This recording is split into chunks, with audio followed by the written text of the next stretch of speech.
Friends, welcome to JSJ Jessie spoken English channel. இன்னைக்கு நம்ம வீடியோவில் நியூ சென்டென்ஸ் தான் பார்க்க போகிறோம். ஸோ இது வரைக்கும் பார்த்த சென்டென்ஸ் எதுவுமே ரிப்பீட்டேஷன் வந்திருக்காது. கண்டிப்பாக இன்னைக்கும் அது யூஸ்ஃபுல்லான சென்டென்ஸாக தான் இருக்கும். வாங்க வீடியோக்குள்ளே போகலாம். நான் என் வேலையை வரும் வெள்ளிக்கிழமைக்குள் முடித்துக் கொள்வேன். ஸோ நம்ம லாஸ்ட் டைம் பார்த்த மாதிரி தான் அந்த டைமிங்கை கால்குலேஷன் பண்ணுற மாதிரி தான் இந்த சென்டென்ஸ்லாம் இருக்கும். எப்படி சொல்கிறதுனா, நான் இப்போ ஒரு வேலையை பண்ணுறேன் அப்படின்னா நம்மக்கிட்ட ஒரு ஜாப் கொடுத்துருக்காங்க. இந்த வேலையை எப்போ முடிப்பேன்? ஃபார் எக்ஸாம்பிள் நம்ம ஏதாவது ஒரு ஜாப்ல இருக்கோம். அப்போ வந்துட்டு இந்த வேலையை எப்போ முடிப்பேன் அப்படின்னு சொல்லிட்டு நம்மக்கிட்ட ஆஃபீஸர் யாராவது கேட்குறாங்க செய்கிறாங்கன்னா நம்ம என்ன சொல்லுவோம்? இந்த வேலையை நான் இந்த டேட்குள்ளே முடிப்பேன். இந்த வேலையை நான் ஃப்ரைடேக்குள்ள கம்ப்ளீட் பண்ணிடுவேன் சார். அது மாதிரி நம்ம சொல்லுவோம் பார்த்தீங்களா? இப்போ ஏதாவது ஒர்க் பண்ணுறோன்னா, ஸோ அதே தான். இந்த வேலையை நான் எப்போ முடிக்கிறேன்னு சொல்லியிருக்கேன்னா, நான் ஃப்ரைடேக்குள்ள கம்ப்ளீட் பண்ணிடுவேன். ஓகேங்களா? நான் என் வேலையை வரும் வெள்ளிக்கிழமைக்குள் முடித்துக் கொள்வேன் அப்படின்றத எப்படி இங்கிலீஷ்ல சொல்லலாம்னு பார்த்தீங்கன்னா, I shall I shall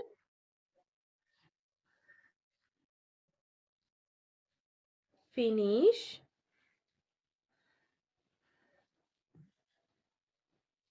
my work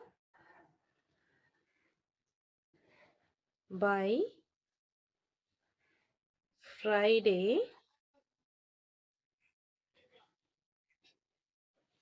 next. I shall finish my work by Friday next. So next ஃப்ரைடேக்குள்ள நான் முடிச்சிருவேன். ஓகேங்களா? I shall finish my work. நான் என் வேலையை வரும் வெள்ளிக்கிழமைக்குள் முடித்து விடுவேன். இப்போ நெக்ஸ்ட் ஃப்ரைடேக்குள்ள நான் முடிச்சிருவேன். ஓகேங்களா? By Friday next. Next one, அவன் தன் வேலையை சுமார் 4 மணி நேரத்தில் முடித்துக்கொள்வான். ஸோ இதை வந்துட்டு டேட்டை மென்ஷன் பண்ணி சொல்லியிருக்கோம். ஃப்ரைடேக்குள்ள முடிச்சிருவோம் அப்படின்னு டேவை மென்ஷன் பண்ணி சொல்லியிருக்கோம். இது வந்து டைமிங்கை மென்ஷன் பண்ணி சொல்லியிருக்கோம். ஓகேங்களா? அவன் வந்து தன் வேலையை என்ன சொல்லியிருக்கான்னா 4 மணி நேரத்தில் முடித்து கொள்வான். 4 மணி நேரத்துல அவன் முடிச்சிருவான் அப்படி சொல்லிட்டு நம்ம ஒருத்தர்கிட்ட சொல்ற மாதிரி. ஸோ இது வந்துட்டு அவன் முடிச்சிருவான்னு சொல்லிட்டு இன்னொருத்தனுக்கு நம்ம சப்போர்ட் பண்றோம். அவன் அப்படின்னு சொல்லும்போது நம்ம எப்படி ஸ்டார்ட் பண்ணோம்னா ஹி. ஓகேங்களா? நான் இப்போ சர்டிஃபிகேட் கொடுக்குற ஒருத்தருக்கு அவன் வந்து இந்த ஒர்க்கை கொடுத்துருக்கேன், அவன் வந்து 4 ஹவர்ஸ்ல முடிச்சிருவான் அப்படின்னு சொல்லும்போது முடிக்க போறான்னு தான் அர்த்தம். ஓகேங்களா? ஸோ அப்போ வந்துட்டு என்ன யூஸ் பண்ணா will. He will finish his work. தன் வேலைன்னு கொடுத்திருக்கிறதுனால his work. அப்ப அவனுடைய வேலை. ஓகேங்களா? His work in about 4 hours. 4 மணி நேரத்தில் அப்படின்னு சொல்லியிருக்காங்கல்ல, அதனால about 4 hours. He will finish the work about 4 hours. 4 மணி நேரத்தில் அவன் வந்து வேலையை சுமார் 4 மணி நேரத்துல முடித்துக் கொள்வான்.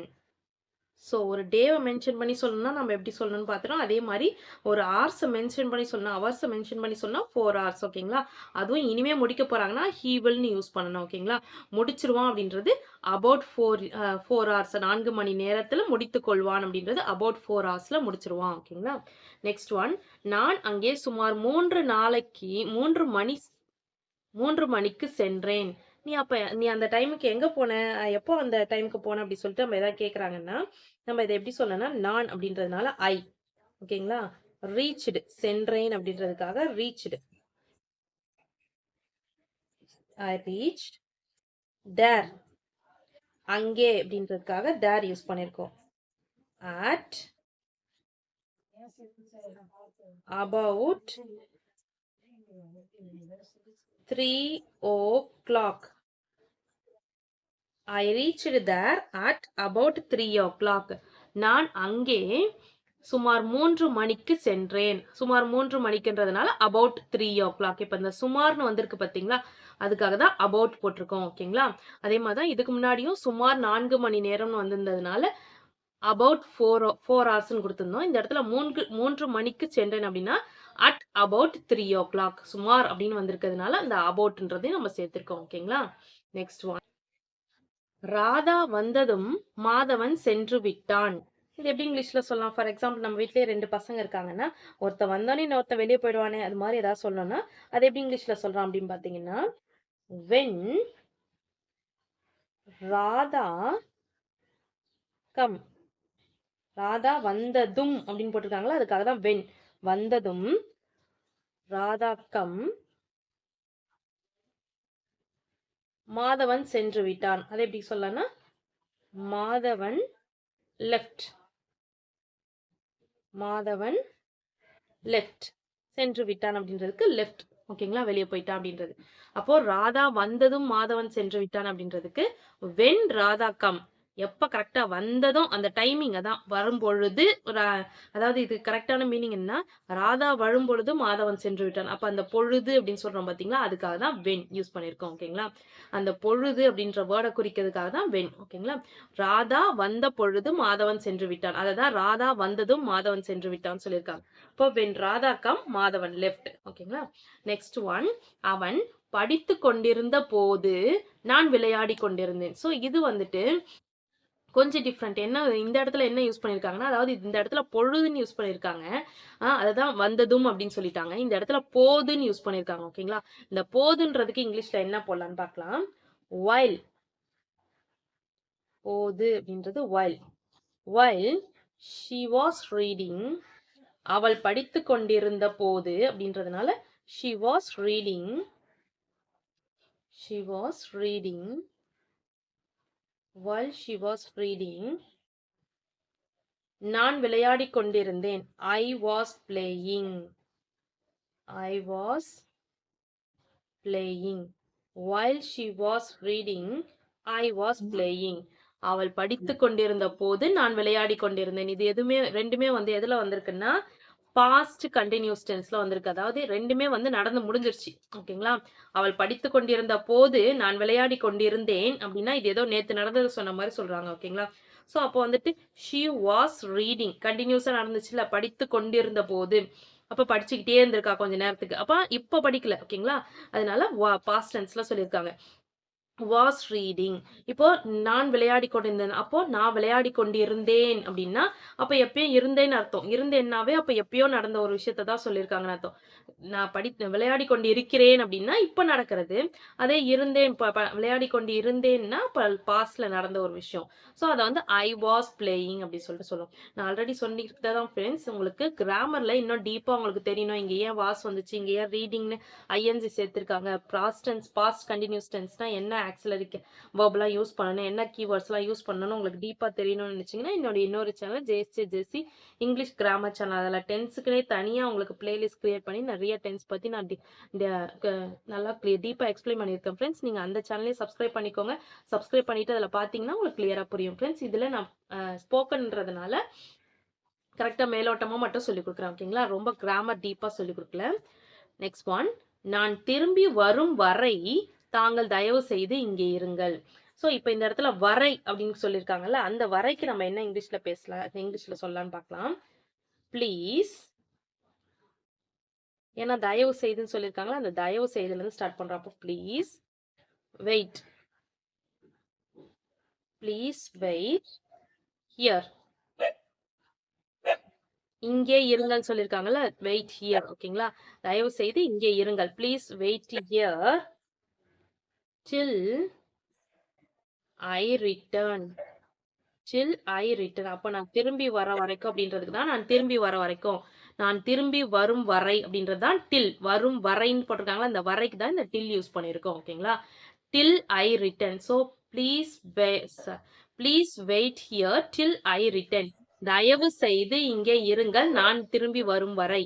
ஓகேங்களா, அதே தான் இங்க தமிழ்ல சொல்லும்போது நம்ம ஒரு கோர்வையா சொல்றதுக்காக தான் நான் திரும்பி வரும் வரை தாங்கள் தயவு செய்து இங்கே இருங்கள் சொல்லியிருக்கோம். Please wait here till I here. ஓகேங்களா, ஸோ இந்த வரை அப்படின்றதுக்கு தான் நம்ம இங்க டில் சேர்த்திருக்கோம். நெக்ஸ்ட் ஒன், பொழுது விடியும் போது அவன் கடைசி மூச்சை விட்டு கொண்டிருந்தான். ஸோ இதில் என்ன சொல்றதுன்னா, ஒருத்தவங்க டெட் பெட்ஸ் கண்டிஷன்ல இருக்காங்கன்னா கடைசி நிமிஷம் வரைக்கும் அவர் மூச்சு விட்டு இருந்தாரு அப்படின்றத நம்ம எப்படி இங்கிலீஷ்ல சொல்லலாம்னு பார்க்கலாம். He was breathing. He was breathing. He was breathing his last at by John. பொழுது விடியும் போது அப்படின்னு போட்டிருக்காங்களா, அட் பை டான்றது அதுக்கு தான். பொழுது விடியும் வரை, டான்னா விடியறது, ஓகேங்களா. At by dawn he was breathing, மூச்சை வந்து கடைசி மூச்சை விட்டுட்டே இருந்தார். ஹிஸ் லாஸ்ட் அப்படின்னா கடைசி அப்படின்னு, கடைசி மூச்சுன்றாங்களா, அதனால தான் ஹிஸ் லாஸ்ட், அவருடைய கடைசி, ஓகேங்களா. அதனால ஹிஸ் லாஸ்ட், அவரோட, ஹிஸ்னா அவருடைய, ஹி வாஸ் பிரீத்திங் மூச்சை விட்டுக்கிட்டே இருந்தாரு. மூச்சை விட்டுக்கிட்டே இருந்தாருன்னா அப்போ பாஸ்ட் டென்ஸ்ல விட்டுட்டு இருந்தாரு அப்படின்னா இப்போ விடல அப்படின்னு அர்த்தம், ஓகேங்களா. ஸோ அப்போ மூச்சை விட்டுட்டே இருந்தாரு, அப்போ வந்து பாஸ்ட் டென்ஸ்ல கண்டினியூஸா நடந்திருக்க ஒரு ஆக்ஷன்றதுனால தான் வாஸ் சேர்த்திருக்கோம். அதே மாதிரி வேர்போட என்ன சேர்த்திருக்கோம், ஐஎன்ஜி ஃபார்ம்ல சேர்த்திருக்கோம். அதாவது மூச்சை விட்டு கொண்டிருந்தார் அப்படின்னா கண்டினியூஸா நடந்த ஒரு ஆக்ஷன். அதனால தான் he was breathing his last at by dawn, ஓகேங்களா. ஸோ பொழுது விடியும் போது அவன் கடைசி மூச்சை விட்டு கொண்டிருந்தான். நெக்ஸ்ட், நான் அவனை அடுத்த மாதம் சந்திப்பேன். இது எப்படி இங்கிலீஷ்ல சொல்லலாம், நான் அவனை அடுத்த மாசம் சந்திப்பேன் அப்படின்றது இப்போ ஃபியூச்சர்ல நடக்க போற ஒரு விஷயம். அதுக்கு இங்கிலீஷ்ல எப்படி சொல்லலாம், I will meet him next month. I will meet him next month. So அடுத்த மாதம் அப்படின்றதுக்கு இங்கிலீஷ்ல நெக்ஸ்ட் மந்த், ஓகேங்களா.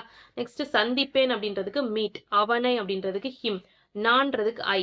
இப்போ வில் ஏன் சேர்த்திருக்கோம்னு பார்த்தீங்கன்னா அடுத்த மாதம் தான் சந்திக்க போறோம். அப்போ ஃபியூச்சர்ல நடக்க போற விஷயத்துக்கு வில் சேர்க்கணும். இங்க எங்க வில்லே போடலையே, நீங்க ஒரு கமா மாதிரி போட்டு டபுள் எல் போட்டிருக்கீங்கன்னா இதை தான் ஐ வில்னு சொல்லுவோம். அதை எப்படி சொல்றதுன்னா நான் இங்க ரைட் பண்றேன். ஐ வில் அப்படின்றத தான் நம்ம ஷார்ட்டா எப்படி எழுதலாம்னு பார்த்தீங்கன்னா ஐ போட்டு இந்த அப்பாஸ்ட்ரஃபி, இந்த மேல கமா மாதிரி போட்டிருக்கோம்ல அது பேர் அப்பாஸ்ட்ரஃபி, அப்பாஸ்ட்ரஃபி மாதிரி போட்டு இந்த டபுள் எல் மட்டும் போடணும், WI சேர்க்க கூடாது, ஓகேங்களா. டபுள் எல் மட்டும் இங்க போட்டுட்டோம்னா ஐ வில்க்கு ஷார்ட் ஃபார்ம் வந்து ஐ வில் அப்படின்னு சொல்லிட்டு இப்படி எழுதலாம். சொல்லும் போது ஐ வில்னு சொல்லணும், எழுதும் போது ஷார்ட் ஃபார்மா இப்படியும் எழுதலாம், ஓகேங்களா. இது நிறைய வீடியோஸ்ல சொல்லியிருக்கேன். ஸோ ஃபர்ஸ்ட் டைம் இந்த வீடியோ பாக்குறீங்கன்னா தெரிஞ்சுக்கோங்க, ஐ வில்ல ஷார்ட் ஃபார்மா நம்ம ஐ அப்பாஸ்ட்ரஃபி டபுள் எல் மட்டும் போட்டு ஐ வில் அப்படின்னு ரைட் பண்ணலாம், ஓகேவா. ஓகே ஃப்ரெண்ட்ஸ், இந்த வீடியோ உங்களுக்கு பிடிச்சிருந்துச்சுன்னா லைக் பண்ணுங்க, லைக் பட்டனை ப்ரெஸ் பண்ணுங்க. இது மட்டும் இல்லாமல் நெக்ஸ்ட் வீடியோவில் இன்னும் ஒரு இன்ட்ரெஸ்டிங்கான டாபிக்ஸோட சந்திக்கிறேன் உங்களை. உங்களோட இந்த வீடியோ உங்களுக்கு பிடிச்சிருந்துச்சுன்னா லைக் பண்ணுங்க, உங்க ஃப்ரெண்ட்ஸ்க்கும் ஷேர் பண்ணுங்க. ஏதாவது டவுட் இருந்துச்சுன்னா கமெண்ட் செக்ஷன்ல கமெண்ட் பண்ணுங்க. என்னுடைய சேனல் உங்களுக்கு பிடிச்சிருந்துச்சுன்னா சப்ஸ்கிரைப் பண்ணிக்கோங்க. என்னுடைய இன்னொரு channel JSC English grammar channel, அதில் கிராமர் ரிலேட்டடான வீடியோஸ்லாம் போஸ்ட் பண்ணிட்டு இருக்கேன். டிஸ்கிரிப்ஷனில் லிங்க் இருக்குது ஃப்ரெண்ட்ஸ், ஒன்ஸ் நீங்கள் விசிட் பண்ணி பாருங்கள். உங்களுக்கு பிடிச்சிருந்தா சப்ஸ்கிரைப் பண்ணிக்கோங்க. என்னோட இன்னொரு சேனல் ஜேஎஸ்சி எஜுகேஷன், அதில் S A writing, letter writing, Tamil கட்டுரை, ஸ்பீச், இது மாதிரி வீடியோஸ்லாம் போஸ்ட் பண்ணிட்டு இருக்கேன் ஃப்ரெண்ட்ஸ். டிஸ்கிரிப்ஷனில் லிங்க் இருக்குது, ஒன்ஸ் நீங்கள் விசிட் பண்ணி பாருங்கள். அந்த சேனல் உங்களுக்கு பிடிச்சிருந்துச்சுன்னா சப்ஸ்கிரைப் பண்ணிக்கோங்க. தேங்க்ஸ் ஃபார் வாட்சிங். We will meet in the next video. Bye bye. See you. Take care. God bless you.